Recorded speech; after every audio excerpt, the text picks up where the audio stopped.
So hello my dear friend, welcome back to on channel. तो आज की हमारी वीडियो का टॉपिक है assessments and impact of economic reform. Economic reform जो आया था 1991 में, उसका क्या इम्पैक्ट हमारी इकोनॉमी में पड़ा। ठीक है, तो it would therefore be proper to undertake an appraisal of the achievement and shortcoming of economic reform to understand as to whether the country is moving in the right direction और alternatively there is a need to reform the reforms process undertaken during the 90s। इसमें कहा गया कि जो भी new economic reforms आए, क्या वो सही डायरेक्शन में लेके जा रहे थे हमारी इकोनॉमी को, हमारी कंट्री को, या फिर हमें इनमें अभी भी इन इकोनॉमिक जो रिफॉर्म्स आए थे, क्या इनमें अभी भी चेंजेस करने की ज़रूरत है। Before undertaking an appraisals of the economic reforms, it would be desirable to look at the goal of economic development with the reforms process was expected to achieve। यानी कि अब हम ये देखते हैं कि जो भी हम न्यू इकोनॉमिक रिफॉर्म्स लाए थे, इनको लाने के पीछे क्या एक्सपेक्टेशंस थी, क्या चीज़ हम अचीव करना चाहते थे, क्या गोल था हमारे इकोनॉमिक डेवलपमेंट से रिलेटेड। पहला था हाई रेट ऑफ ग्रोथ, कि हमारी इकोनॉमी ग्रो करे।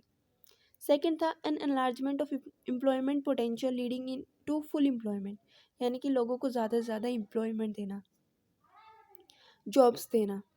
Reduction of population living below the poverty line, यानी कि जो लोग पॉवर्टी लाइन से नीचे रहते हैं, ठीक है, जिनका लिविंग और स्टैंडर्ड अच्छा नहीं है, उनका लिविंग और स्टैंडर्ड रेज करना। ठीक है, promotion of equity leading to a better deal for the poor and less well off section to our society, यानी कि लोगों को बराबर रखना, कि पुअर जो है और गरीब होते जा रहे हैं। ठीक है, तो इस सोसाइटी को क्या करना, एक अच्छा पोर्शन जो है वो प्रोवाइड करना through this economic reforms policy. ठीक है, reduction of regional disparity between rich and poor state of India, India के अंदर रिच और पुअर के बीच में जो डिस्पैरिटी थी उसको कम करना। ठीक है, तो सबसे पहले हम देखते हैं हमारा क्या इम्पैक्ट होता है ग्रोथ जीडीपी का। जीडीपी ग्रोथ के बारे में हम पढ़ते हैं। There is a no doubt that economic reform has been able to promote a relatively higher growth. इसमें तो कोई शक नहीं है कि इकोनॉमिक रिफॉर्म्स लाने की वजह से जो हमारी ग्रोथ है वो क्या हुई है, बढ़ी है। After the trouble of the first 2 years 1991 92 से 1992 और 93, the growth rate during 93 94 to 97 to 98 average एवरेज to more than 7% per annum. However, thereafter growth GDP growth rate showed sign of deceleration। यानी कि ये जो स्टेज की हमने बात की थी, ठीक है, फर्स्ट 2 year से, और जो ग्रोथ रेट थी 1993 और 94 में, 1997 से 98 में जो हमारी ग्रोथ रेट थी वो 7% से बढ़ी थी। लेकिन उसके बाद क्या हुआ कि जो ग्रोथ रेट थी वो कम होने लग गई compare with the annual average growth rate during the pre-reform decade 1980 81 to 1990 to 91, which was of the order of 5.6%. The post-reform decade also shows the same annual average growth rate of 5.6% of the real GDP. Obviously, the reform process has not been able to establish its different superiority over the pre-reform period in this regard। यानी कि इसमें कोई doubt नहीं है, economic reform आने की वजह से जो ग्रोथ रेट है वो बढ़ा, लेकिन अगर हम कंपेयर करते हैं इसको प्री रिफॉर्म पीरियड से, ठीक है, और पोस्ट रिफॉर्म पीरियड में, तो कुछ ज़्यादा चेंजेस नहीं आए, कुछ ज़्यादा ग्रोथ हमारी इकोनॉमी की नहीं हुई। सेकंड था हमारा मेन मोटिव, वो था कि पॉवर्टी को रिड्यूस करना है। क्या हम पॉवर्टी रिड्यूस कर पाए अपने जो न्यू इकोनॉमिक पॉलिसी लाने के बाद। The role of employment and poverty served the progress that has taken place in the era of economic reform after 1991 and the period preceding the reforms. In India, the poverty reduction over 1983 to 1991 was around 3.1%। ठीक है, 3.1% per annum 1983 से अगर 1990 तक की अगर हम बात करें, तो जो भी हमारी जो पॉवर्टी रिडक्शंस थी, ठीक है, वो 3% थी per annum, but it reversed to 1% in the 1990s, that is between 1990 91 and 1997। यानी कि जो हमारी पॉवर्टी रिडक्शंस थी वो रिड्यूस तो हो रही थी पॉवर्टी 3.1% से, लेकिन फिर क्या हुआ ना कि रिवर्स होने लग गया, पॉवर्टी कम होते होते बढ़ने लग गई। ठीक है, In fact, the poverty percentage increased from 35.7% to 37.23% in the aggregate between 1993 to 1997. Starting में जब न्यू इकोनॉमिक पॉलिसी लाए थे 1991 में, तब क्या हुआ कि 3.1% पर एनम से जो पॉवर्टी रिड्यूस हो रही थी, ठीक है, बाद में क्या हुआ 93 और 97 में जो पॉवर्टी रिडक्शन था वो एकदम से बढ़ने लग गया, यानी कि पॉवर्टी और ज़्यादा हो गई. According to the study, rural growth has been the principal cause for slowdown in the reduction of poverty. क्या कारण था? Rural growth. ठीक है. This certainly puts a question mark on the direction of reform process. It emphasizes only the corporate sector as the engine of growth. इन्होंने जो है ये ध्यान ही नहीं दिया कि किस डायरेक्शन में हमें रिफॉर्म्स लाने हैं. इन्होंने कॉरपोरेट सेक्टर पे ज़्यादा ध्यान दिया as a engine of growth, यानी कि रिफॉर्म्स आने के बाद जो मेन कंसंट्रेशन था वो किस पे था कि हम कैसे ज़्यादा से ज़्यादा ग्रोथ करें. ठीक है, क्योंकि कॉर्पोरेट सेक्टर अगर ग्रो कर रहा है तो कहीं ना कहीं लोगों को एम्प्लॉयमेंट मिल रही है और पॉवर्टी क्या होगी, रिड्यूस होगी. तो ये सोच के जो है पॉवर्टी पे तो इतना ध्यान नहीं दिया कि पॉवर्टी को रिड्यूस किया जाए. मेन एम्फेसाइज था कॉर्पोरेट सेक्टर को किस तरीके से ग्रो किया जाए. Relatively lower importance given to the agriculture and agro-based industry which are located in the rural areas provide an explanation for the lackluster for performance in poverty reduction in the post-reform area. क्योंकि हमारा जो main concentrate था वो था corporate sector को किस तरीके से ग्रो किया जाए, ना कि हमारा जो एग्रीकल्चरल सेक्टर है, ठीक है, या फिर एग्रो बेस्ड इंडस्ट्री जो कि रूरल एरियाज़ में है, उनकी तरफ ध्यान ही नहीं दिया, जिसकी वजह से जो पॉवर्टी थी उसको हम कम ही नहीं कर पाए पोस्ट रिफॉर्म पीरियड में. उसके बाद था कि हमारा जो मेन मोटिव था वो था इकोनॉमी की ग्रो करना. क्या ऐसा कर पाए हम हमारी न्यू इकोनॉमिक पॉलिसी आने के बाद? The question arises as to why despite the fact that the GDP growth rate have been high during the recent years. इसमें कहा गया the question arise as to why despite the fact that the GDP growth rate have been high during the recent year, especially after 1993-94, they have not accomplished by corresponding reduction in poverty. If poverty implies either unemployment or underemployment or absence of good quality employment, then it will be of interest to study the change in the employment scenario before and after the economic reform. ठीक है. The total employment increased from 3,028 lakh in 1983 to about 3,745 lakh in 1993-94, and it further improved to about 3,900 lakhs in 1999 or 2000. The rate of growth of employment was of the order of 2.04% per annum during 1983 and 1993-94, which was just equal to the rate of growth of labor force during this period. However, it was hoped that if this rate of growth of employment was sustained in the next decade, the country would be able to reduce backlog of unemployment significantly. But unfortunately, the period of reforms 1993-94 to 1999 reveals that overall growth rate of employment was only of the order of 0.98% per annum. 1993 से 1999 की अगर हम बात करते हैं तो अगर overall growth rate अगर हम देखते हैं एम्प्लॉयमेंट में कि कितना एम्प्लॉयमेंट लोगों को मिला, तो जस्ट 0.98% था. It may also be noted that since the reform process is limited to the organise sector, कि जो भी रिफॉर्म्स आए थे वो सिर्फ ऑर्गेनाइज सेक्टर तक ही लिमिटेड थे.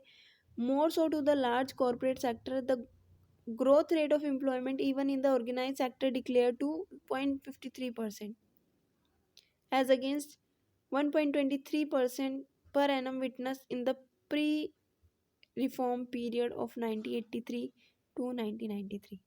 यानी कि रिफॉर्म्स आने के बाद जो ग्रोथ रेट थी वो 0.53% हुई ऑर्गेनाइज सेक्टर में, लेकिन प्री रिफॉर्म पीरियड से पहले जो ग्रोथ रेट थी एम्प्लॉयमेंट में वो थी 1.20%. This was less than half of the growth rate of employment witnessed earlier. यानी कि जितनी पहले ग्रोथ रेट हुई थी, जितनी पहले लोगों को एम्प्लॉयमेंट मिली थी न्यू इकोनॉमिक रिफॉर्म आने से पहले, उसका आधा भी जो है पोस्ट रिफॉर्म के बाद लोगों को एम्प्लॉयमेंट नहीं मिली. There was also a substantial slowdown in the employment growth rate of the unorganized sector to merely 1%.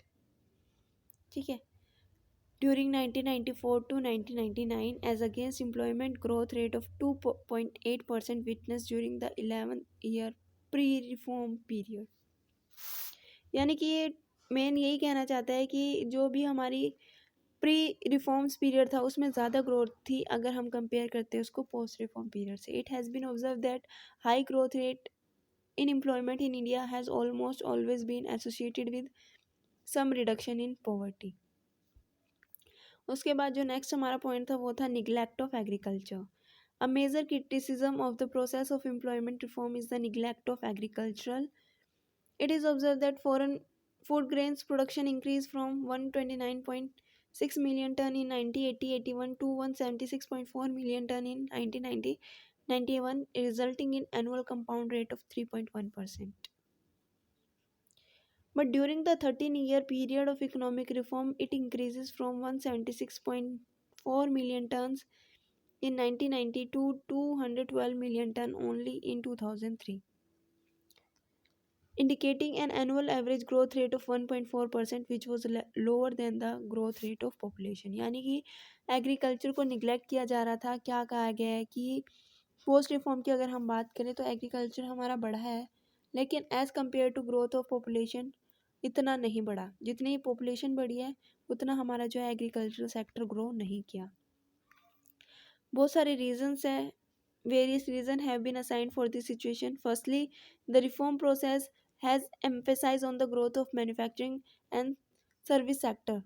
Main reason ये था कि हमने मैन्युफैक्चरिंग और सर्विस सेक्टर पे ज़्यादा ध्यान दिया और एग्रीकल्चर को निगलेक्ट कर दिया. सेकंड क्या रीजन था? Second reason as per the data provided in the economic survey, the public sector investment in agriculture decline. जो पब्लिक सेक्टर ने इन्वेस्टमेंट की थी एग्रीकल्चर में वो गिर गई. कितनी गिरी? 12.3% तक. This drop in public sector investment in agriculture include rural development and irrigations. Adversely affect food grain production. इन चीज़ों ने क्या किया? एडवर्सली हमारे जो फूड ग्रेन सेक्टर है उसको इम्पैक्ट किया, क्योंकि जो पब्लिक सेक्टर की इन्वेस्टमेंट थी वो मैन्युफैक्चरिंग में, ठीक है, सर्विस सेक्टर में ज़्यादा हो गई और जो भी एग्रीकल्चर सेक्टर था उसको निगलेक्ट कर दिया. Thirdly, NABARD. NABARD has accumulated rupees 13,500 crore under its Rural Infrastructure and Development Fund, but was able to utilize it only to the extent of 30%. A very dismal performance. NABARD ने भी पैसा तो अच्छा खासा लगाया लेकिन जो परफॉर्मेंस थी वो सिर्फ 30% थी. All this happened with the hope that the private sector investment would expand irrigations, which did not materialize. ये माना गया था कि जो हमारा पब्लिक सेक्टर इन्वेस्टमेंट क्या करेगी, इसको इरिगेशंस को एक्सपेंड करेगी, लेकिन ऐसा नहीं हुआ. This was specially the case in backward state like Bihar, Madhya Pradesh, Orissa, which indicate very poor growth rate in food grain production, even lower than the national average. Lastly, whereas the Green Revolution state like Punjab, Haryana, Uttar Pradesh reached a stage, the country could not trigger higher yield in backward states. Although the reform process has neglected agriculture, and as a result, the growth rate of agricultural production came down from 3.8% during the 18 to 1.73% during the 90s. The population depend on agriculture has not indicate any decline. यही कहा गया है कि जो हमारा agriculture sector है pre reform period 80s की अगर हम बात करें तो कितना था? 3.8%. और उसके बाद पोस्ट रिफॉर्म पीरियड के बाद जो हमारा एग्रीकल्चर सेक्टर का कंट्रीब्यूशन था वो कितना था? 1.73%. The upshot of the entire analysis is that major sin of economic reform is gross neglect of agriculture. Main यही चीज़ हम यहाँ से निकालते हैं कि पोस्ट रिफॉर्म के बाद जो है वो एग्रीकल्चर को निगलेक्ट कर दिया गया.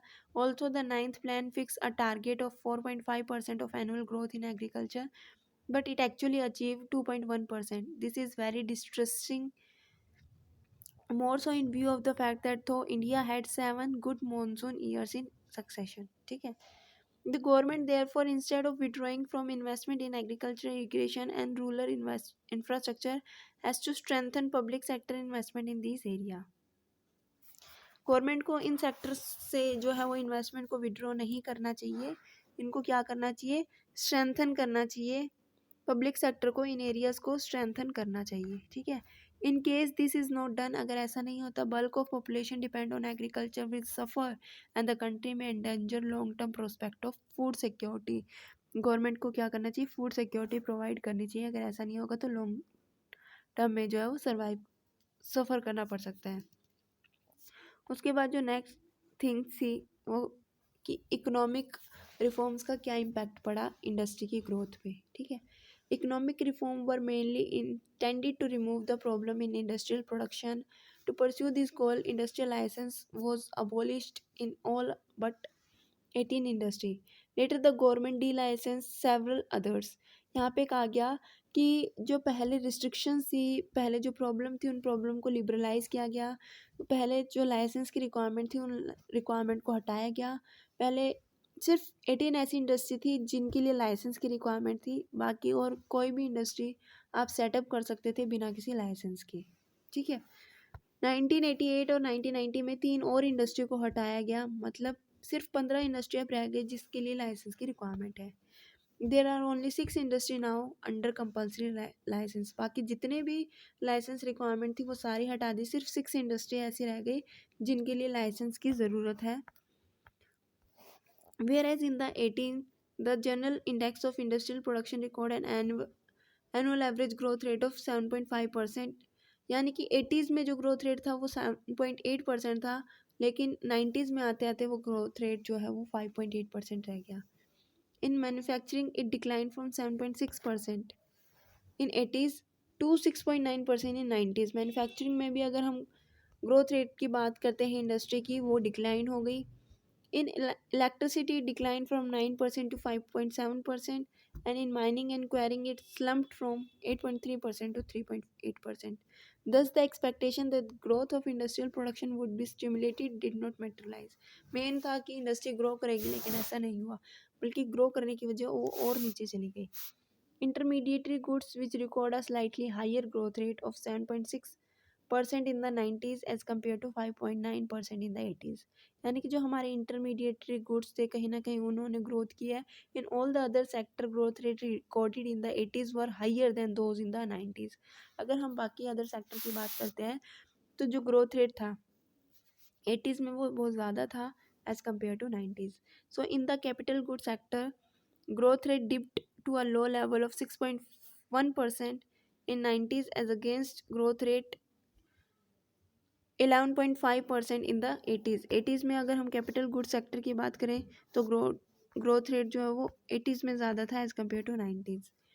Even in the consumer durables, a decline in the annual average growth rate was observed in the 90s as against a much higher growth rate of about 13.9% in the 80s। यानी कि जो consumer durables थे उसमें भी जो थी growth rate decline हो गई। From the index of growth rate of industrial production it become evident that the performance of the industrial productions, ठीक है, which is generally identified as a period of wide ranging reforms in the industrial sector was not up to the mark। जैसा सोचा था ऐसा नहीं हुआ। It failed even to the equal the performance observed in the 80s। उसने equal भी perform नहीं किया बल्कि और गिरता गया। Not to speak of improving the performance as a consequences of reform process in the 90s, ठीक है। The failure of basic goods and capital goods sector really put a question mark on the availability of reform process। इसके बाद आता है inflation पे क्या impact पड़ा। Rise in the prices affect the labor class adversely as against the capital class who gained disproportionately with the rise of price। Inflation का ज़्यादा effect labour class पे पड़ा as compare to capitalist class.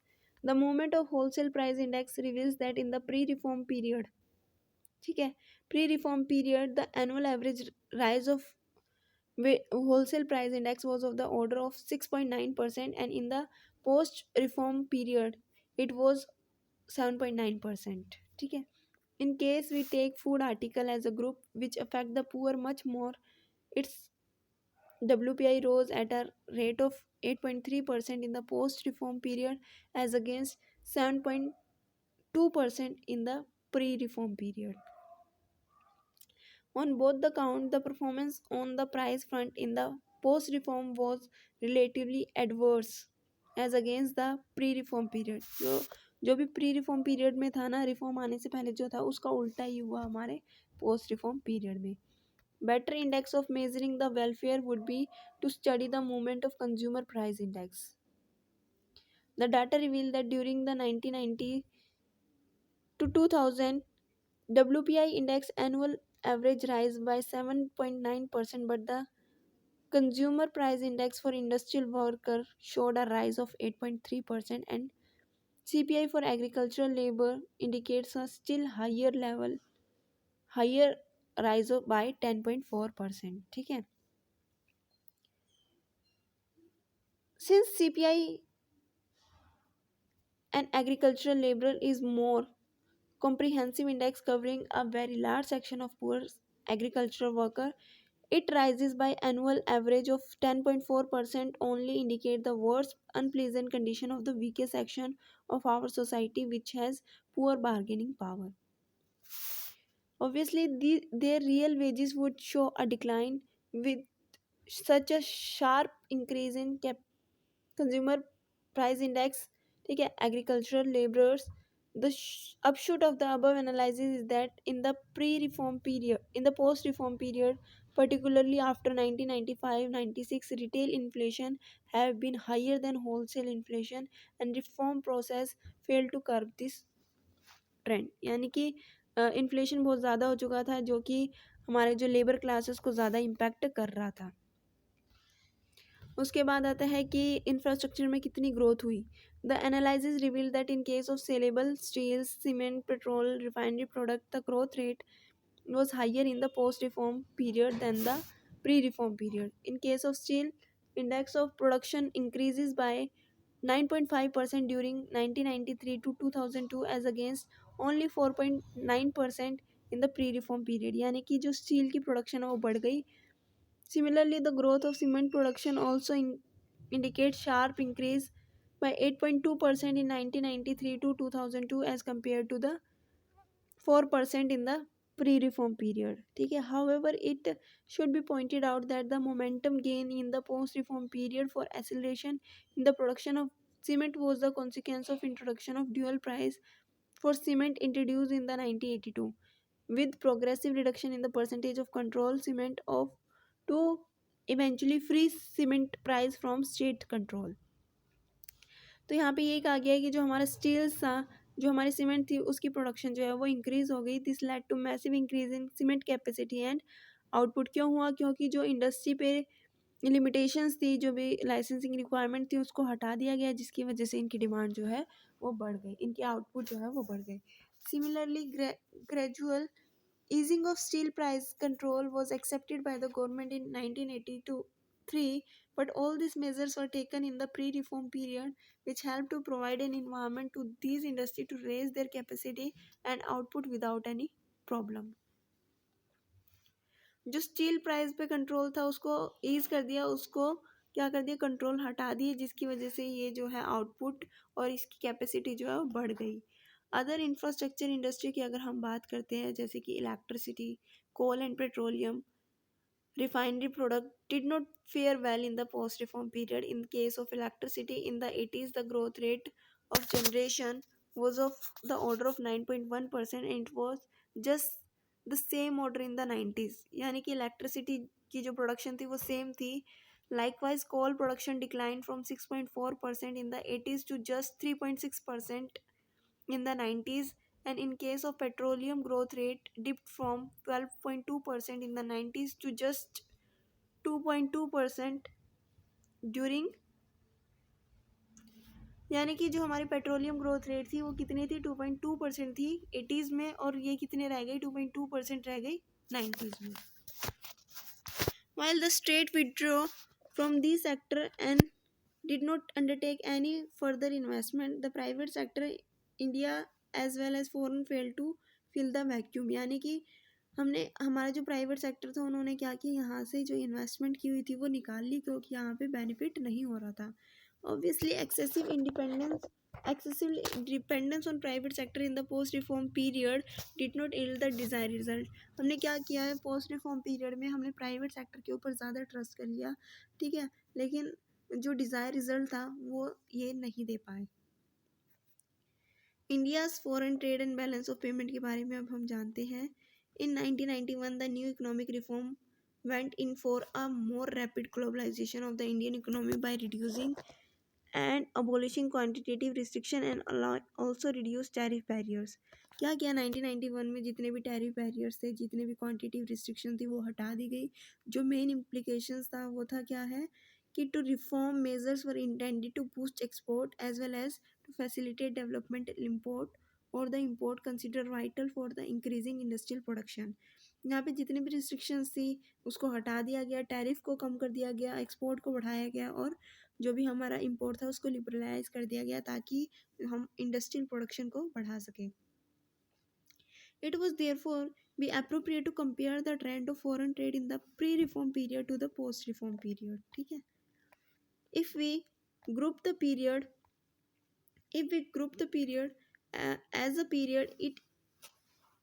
as a period inactive in our foreign trade and the period 1987 to 1990 as a period in which the foreign trade pick up substantially, it is revealed that during the 4-year period our export grew at an annual average rate of 16.7% and import at the rate of 11.2%।